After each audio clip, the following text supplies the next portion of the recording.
जय श्री कृष्णा। सर्वदेवमयी सर्वतीर्थमयी मुक्तिदायिनी गौ माता की जय। श्री गिरिराज धरन की जय। श्री वल्लभाधीश की जय। अपने अपने गुरुदेव की जय। सुरूपा बहुरूपाश्च विश्वरूपाश्च मातरः गावो मामुपतिष्ठन्ति मिति नित्यं प्रकीर्तयेत्।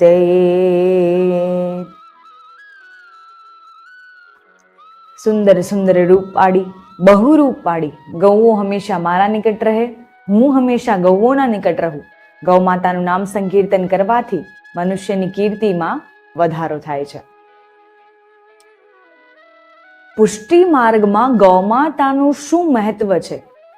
વલ્લભ સંપ્રદાયમાં ગૌમાતાનું શું મહત્વ છે આપણે એ જાણીએ.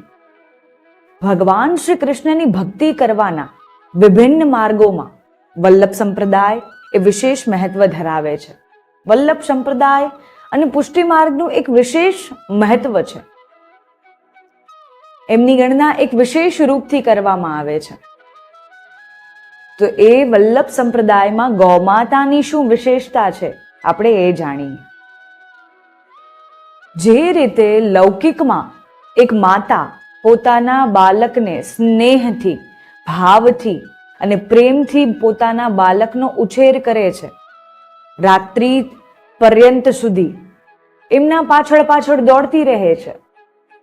પ્રાતઃકાલથી લઈ અને રાત્રિ સુધી જેની દિનચર્યા માટે એક માતા સદૈવ સજગ રહે છે, એ જ રીતે અહીં આપણે સેવામાં પણ આપણા પ્રભુને પ્રાતઃકાલ જગાવવાથી લઈ અને શયન સુધીની આપણે સેવા કરીએ છીએ અને પ્રભુ આપણી સેવાનો અંગીકાર કરે છે.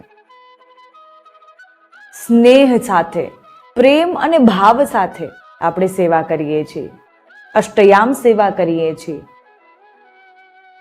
જે રીતે એક માતા પોતાના બાળકની દિનચર્યાને લઈને સજગ રહે છે કે મારા બાળકને આ સમયે ભોજન જોઈએ છે, મારા બાળકને આ સમયે જલ જોઈએ છે, એ જ રીતે સેવામાં પણ એક સેવક એ પ્રભુની દૈનિક ચર્યાને લઈને સજગ રહે છે કે મારા બાળકને મારા પ્રભુને, મારા બાલ સ્વરૂપને આ સમયે જારીજી ભરવાનો સમય છે, આ સમયે મારે ભોગ ધરવાનો છે, આ સમયે મારે અનુસર કરવાના છે, આ સમયે મારે સ્નાન શૃંગાર કરાવવાના છે, એવો ભાવ દર્શાવવામાં આવે છે. અહીં આપણે જોઈ શકીએ કે હાલ નાથદ્વારા બિરાજમાન શ્રીનાથજીનું પ્રાગટ્ય જ ગૌમાતાના કારણે થયું હતું. ગૌમાતાના કારણે બ્રજવાસીઓને, લોકોને ખબર પડી હતી કે અહીં કોઈ શ્રીનાથજીનું સ્વરૂપ છે. એ કઈ રીતે જાણ થઈ હતી અને કયો પ્રસંગ હતો એ આપણે જાણીએ. જ્યારે પુષ્ટિ માર્ગના ગ્રંથોનું અવલોકન કરીએ છીએ ત્યારે આપણને જાણ થાય છે કે અહીં ગૌસેવાની કેટલી પ્રધાનતા છે, ગૌમાતાની અહીં કેટલી વિશેષતાઓ છે. તો પુષ્ટિ માર્ગના જ એવા વાર્તા પ્રસંગ દ્વારા જાણીએ કે શ્રીનાથજીનું પ્રાગટ્ય ગૌમાતાના કારણે કઈ રીતે થયું છે. ગિરિરાજજીની તળેટીમાં અનેક ગામો વસેલા હતા. તેમાંનું એક ગામ જમનાવતા ગામ. એ જમનાવતા ગામમાં એક ગોરવા ક્ષત્રિય રહે. નામ એમનું ધર્મદાસ. એ ધર્મદાસ ખેતીવાડી કરી અને ગૌચારણ કરી પોતાનું નિર્વાહ કરતા હતા. એમને 400 ગૌમાતાઓ હતી. એમાંની એક ધૂમર ગૌમાતા જે ખૂબ સ્વભાવે વેગળી હતી. તો એ ધૂમર ગૌમાતા દરરોજ જાય અને જ્યારે પાછી ફરે, જ્યારે ચરવા જાય, ત્યારે જ્યારે સાંજે પાછી ફરતી હોય ત્યારે પોતાના જૂથમાંથી હટી અને દરરોજ ગુમ થઈ જાય. એવું કેટલાય દિવસ સુધી ચાલ્યું, પણ દરરોજ મોડી આવી તો જાય ઘરે. આજે તો એ આવી જ નથી. ધર્મદાસ એમને શોધવા નીકળવા માટે જઈ રહ્યા છે. અને અહીં બીજી બાજુ એક બીજું ગામ હતું, આન્યોર ગામ. એ આન્યોર ગામના મુખી સદુ પાંડેને ત્યાં 1000 ગૌમાતાઓ હતી. એમની પાસે પણ એક ધુમર ગૌ માતા હતી અને એ ધુમર ગૌ માતા પણ સ્વભાવે થોડી વેગળી હતી. તો એ ધુમર ગૌ માતા અને આ ધુમર ગૌ માતા બંને રંગે રૂપે સરખી હતી અને બંને દ્વાપર યુગના વંશની ગૌ માતાઓ હતી. શ્રી નંદરાયજીના ત્યાં જે ગૌવંશ હતું એ વંશની ગૌ માતાઓ હતી. તો અહીં જ્યારે ધર્મદાસની ગૌ માતા પાછી ન ફરી ત્યારે ધર્મદાસ એમને શોધવા માટે નીકળી રહ્યા છે. ધર્મદાસનો એક 10 વર્ષનો ભત્રીજો પણ હતો, કુંભન. એ કુંભન હજી ખેતીવાડી કરીને પાછો ફરી રહ્યો છે અને હજી જરીક વાર બેઠો છે અને ત્યાં ધર્મદાસ આવ્યા. કુંભન, અરે ઓ કુંભન, બેગી ચલ, अपन की गैया अभव नहीं लौटी. ત્યારે ધર્મદાસ આવી અને કુંભનને કહી રહ્યા છે કે કુંભન જલ્દી જલ્દી ચાલ, આપણી ગૌમાતા હજી સુધી પાછી નથી આવી. ધુમર અભવ નહીં લોટી. ધુમર હજી સુધી પાછી આવી નથી, આપણે એને શોધવા જવાની છે. ભત્રીજો થાક્યો હાર્યો સવારનો કામ કરીને હજી ઘરે ફર્યો જ હતો પાછો. ત્યાં હવે કાકાએ કહ્યું કે ગૌમાતાને શોધવા જવાનું છે. ભત્રીજાએ સાફો બાંધ્યો અને પાસે પડેલી ડાંગ ઉપાડી અને નીકળી પડ્યો કાકાની પાછળ પાછળ. જ્યારે ધર્મદાસ અને કુંભન બંને પહોંચ્યા ગિરિરાજજી પાસે. શ્રી ગિરિરાજજી પાસે પહોંચ્યા અને ત્યાં જઈને જોયું કે ગૌમાતા દૂર ઊભી છે. શ્રી ગિરિરાજજીની એક શિલા પાસે ત્યાં દૂર ઊભી છે અને ત્યાં દૂધનો સ્ત્રાવ કરી રહી છે, આપમેળે છે.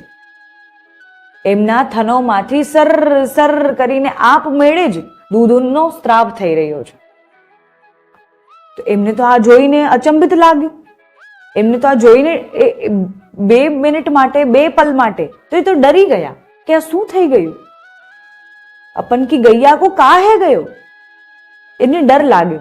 જ્યારે પાસે જઈને જોયું, એમને ખસેડવાની પૂરી કોશિશ કરી, પૂરો પ્રયાસ કર્યો. પૂછડું પણ આ મળ્યું કે કદાચ ધુમર ગૈયા ખસી જાય, પણ ખસી જ નહીં. ત્યારે ધર્મદાસ હજુ ડરી ગયા. कुंभन, अरे ओ कुंभन, बेगी बेगी चल, अपन की गैया को लेकर जल्दी चल, या को कछु है गयो है. એ હજુ ડરી ગયા અને કુંભનને કહી રહ્યા છે કે આ ધુમરને લઈને જલ્દી ઘરે ચાલ, અને કંઈ થઈ ગયું છે. એ આપમેળે જ પોતાના દૂધનો સ્ત્રાવ કરી રહી છે.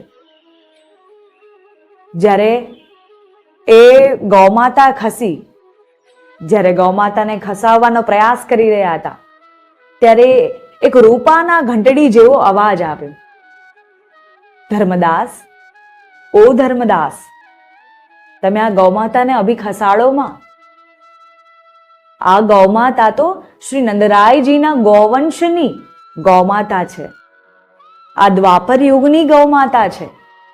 મને આનું ધારોષણ દૂધ ખૂબ મીઠું લાગે છે. મને અહીંયા દરરોજ દૂધ પીવડાવવા આવે છે. તમે આ ગૌમાતાને આન્યોર ગામના મુખી સદુ પાંડેને ત્યાં મૂકી આવો. કેમ કે પહેલા 6 મહિના સુધી એમની ધુમર ગૌમાતા મને દૂધ પીવડાવવા આવતી હતી, પણ હવે એમની ગૌમાતા દૂધ દેતી બંધ થઈ છે.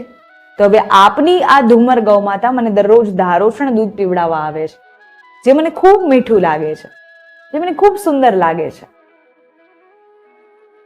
તો આપ એને સદુ પાંડેને ઘેર મૂકી આવો અને એ તમને મૂકતા જોઈ જાય તો કંઈક બહાનું બતાવી દેજો.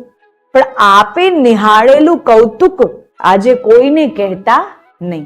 એ સમયાંતરે ફેલાશે. સમય જ્યારે આવશે ત્યારે એ કૌતુક, એ દ્રશ્ય આપોઆપ ફેલાશે. ત્યારે આ સાંભળી ધર્મદાસ અને કુંભનના મનમાં ખૂબ એક પ્રસન્નતા થઈ રહી છે કે એ જાણતા નથી કોણ બોલી રહ્યું છે, એ જાણતા નથી શું કામ બોલી રહ્યું છે, તો પણ એક મનમાં એક પ્રસન્નતા થઈ રહી છે કે આ તો બહુ સુંદર અવાજ છે, એકદમ મોહિત કરનારો અવાજ છે. જ્યારે આટલું કહ્યું ત્યારે ગૌમાતા ખસી અને આગળ આગળ ચાલવા લાગી. ત્યારે જ્યારે કુંભન અને ધર્મદાસ પણ આગળ આગળ ચાલવા લાગ્યા ત્યારે ફરી એ રૂપાના ઘંટડી જેવો અવાજ આવ્યો. कुंभना, अरे ओ कुंभना, कल से तू ही आ जाइयो मेरे संग खेलने.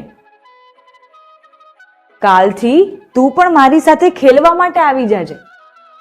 ત્યારે એવું સુંદર અવાજ, એવો મધુર અવાજ કે આ અવાજ સાંભળી કુંભનાને ત્યાં મૂર્છા આવી ગઈ. ત્યાં ને ત્યાં મૂર્છા આવી ગઈ. થોડી વાર બાદ જ્યારે ભાનમાં આવ્યો ત્યારે શ્રી ગિરિરાજજીની શિલાની પરિક્રમા કરી અને ધર્મદાસ અને કુંભન એ ગૌમાતાને લઈને પહોંચ્યા આન્યોર ગામના મુખી સદુ પાંડેને ત્યાં. સદુ પાંડેને ત્યાં પહોંચ્યા. સદુ પાંડે ત્યાં જ હતા. જે ગૌમાતા ગૌચારણ કરી અને પાછી ફરેલી હતી એની દેખરેખ કરતા હતા. અને જ્યારે પાછા ફર્યા ત્યારે ગૌમાતાને ત્યાં કહી અને ધર્મદાસે કહ્યું कि आपकी गैया आप संभाल लो, आपकी गैया हमें मार्ग में दिख गई, आपके मार्ग को, आपके घर को रस्तो मार्ग दिखावे लगी तो हमें लगो कि ये गैया तो आप ही की होगी, कि हमने अपनी गौमाता मार्ग में जड़ी गई है, तो आ गौमाता अपनी गौमाता ने आप संभाळो.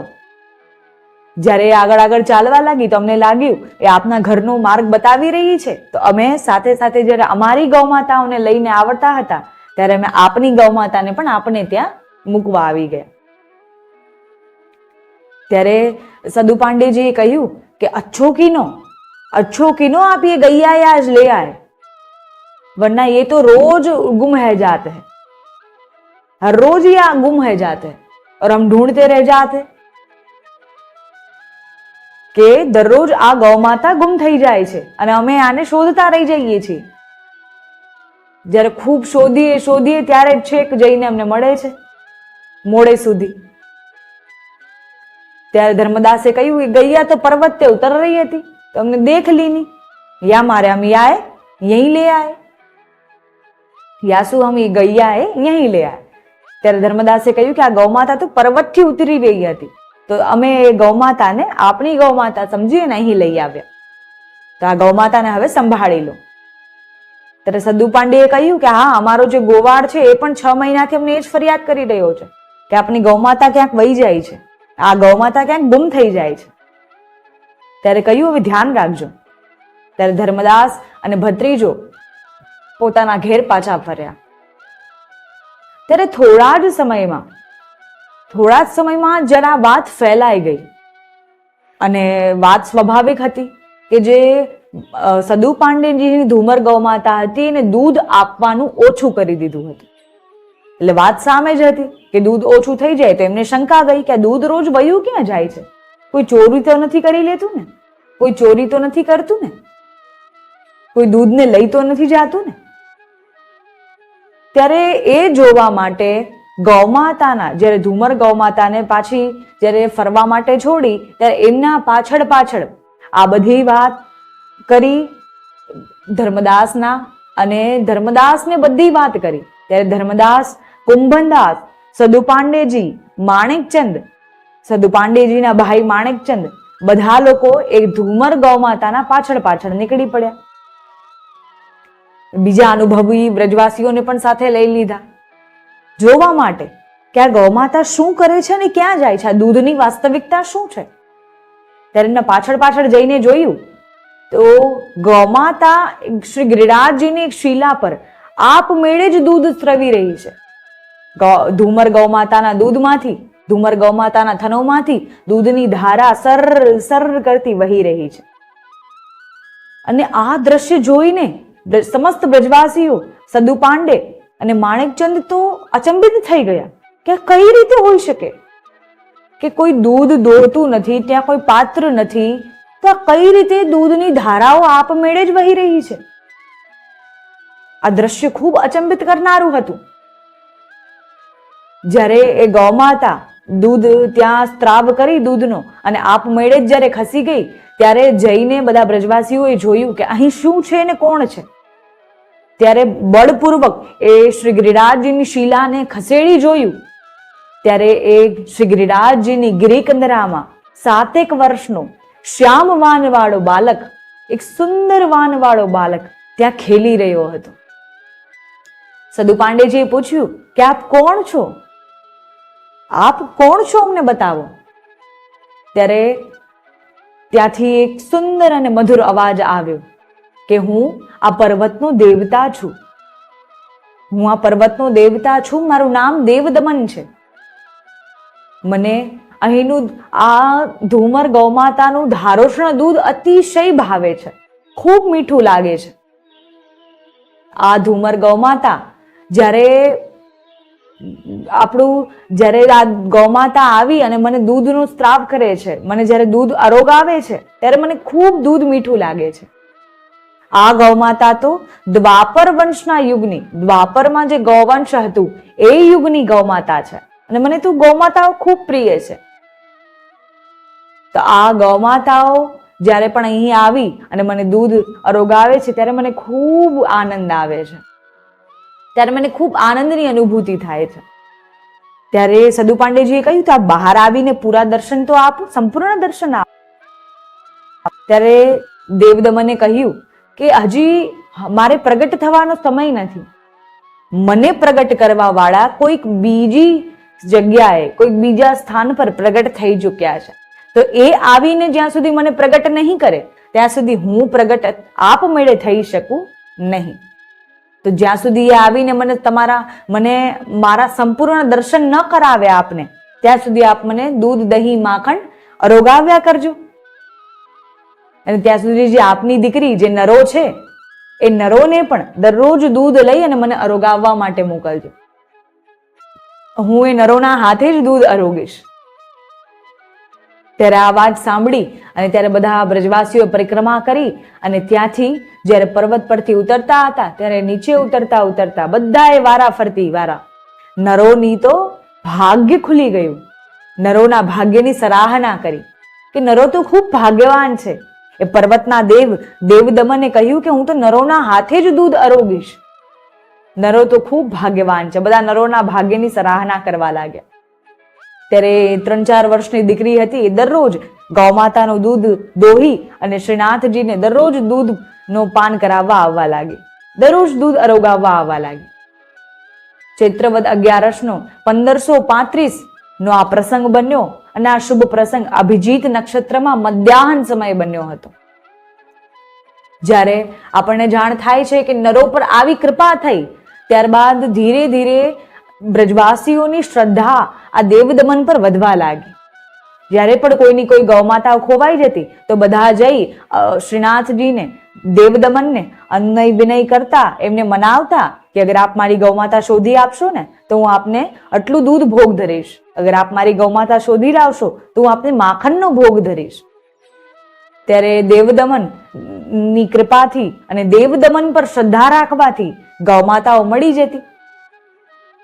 અને ગૌમાતાઓ જ્યારે મળી જતી ત્યારે લોકોની શ્રદ્ધા હજુ વધવા લાગી કે ગુમ થયેલી ગૌમાતાઓ મળી જાય છે અને લોકો, બ્રજવાસીઓ ત્યાં હતા, એમની સર્વ મનોકામનાઓ પણ પૂર્ણ થવા લાગી. તો એમની શ્રદ્ધા અને એમનો વિશ્વાસ હજુ વધવા લાગ્યો.